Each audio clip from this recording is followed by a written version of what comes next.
has been killed, and here comes the president now.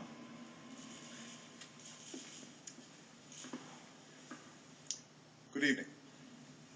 Tonight, I can report to the American people and to the world that the United States has conducted an operation that killed Osama Bin Laden, the leader of Al-Qaeda, and a terrorist who's responsible for the murder of thousands of innocent men, women, and children. It was nearly 10 years ago that a bright September day was darkened by the worst attack on the American people in our history. The images of 9/11 are seared into our national memory.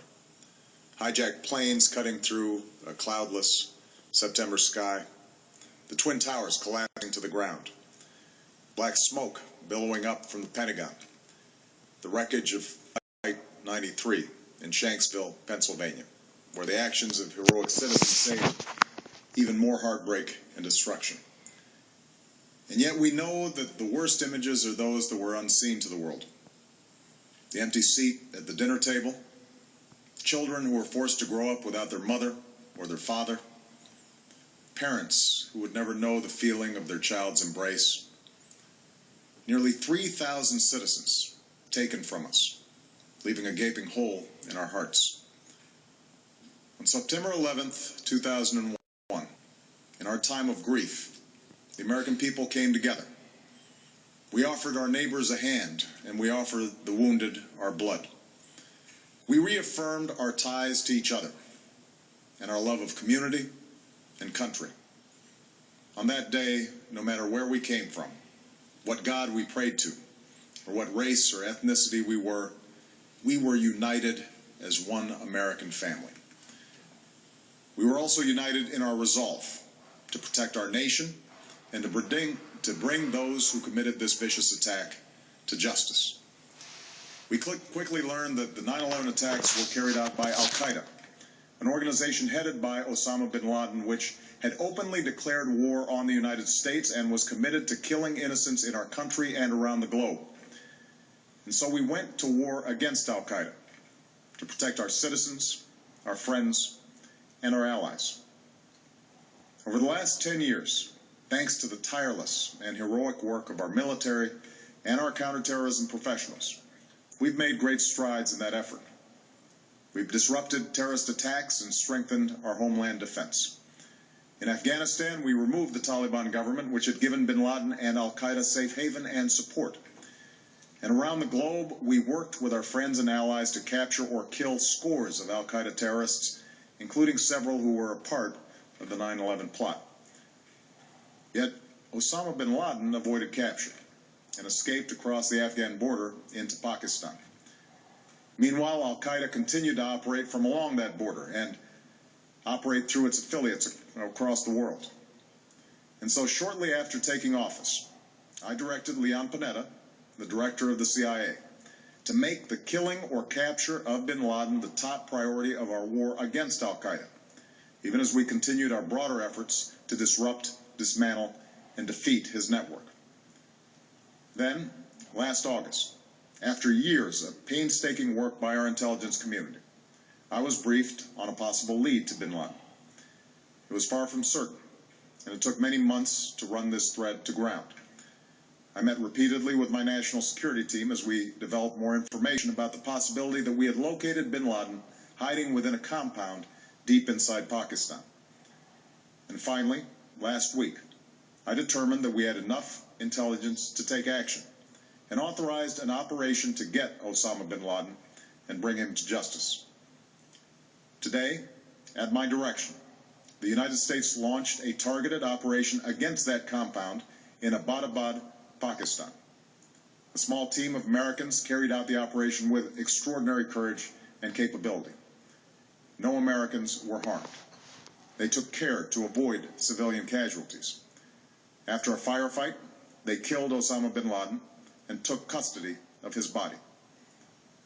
For over 2 decades, bin Laden has been Al-Qaeda's leader and symbol, and has continued to plot attacks against our country and our friends and allies. The death of bin Laden marks the most significant achievement to date in our nation's effort to defeat Al-Qaeda. Yet his death does not mark the end of our effort. There's no doubt that al-Qaeda will continue to pursue attacks against us. We must, and we will, remain vigilant at home and abroad.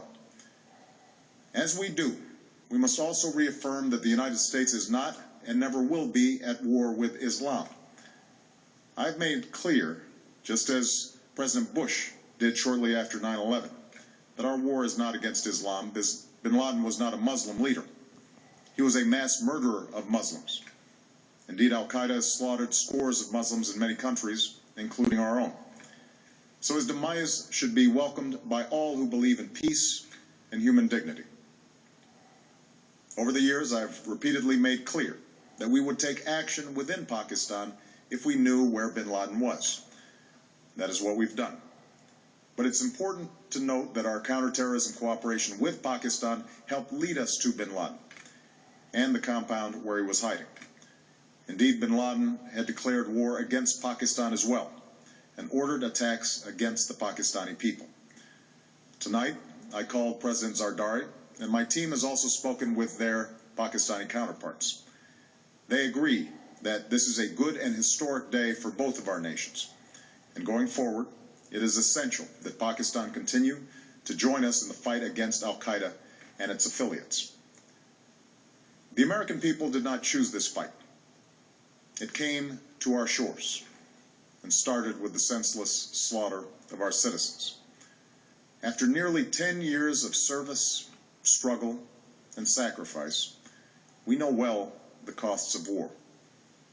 These efforts weigh on me every time I, as Commander-in-Chief, have to sign a letter to a family that has lost a loved one, or look into the eyes of a service member who's been gravely wounded. So Americans understand the costs of war. Yet, as a country, we will never tolerate security being threatened, nor stand idly by when our people have been killed. We will be relentless in defense of our citizens and our friends and allies. We will be true to the values that make us who we are. And on nights like this one, we can say to those families who have lost loved ones to al-Qaeda's terror, justice has been done. Tonight we give thanks to the countless intelligence and counterterrorism professionals who've worked tirelessly to achieve this outcome.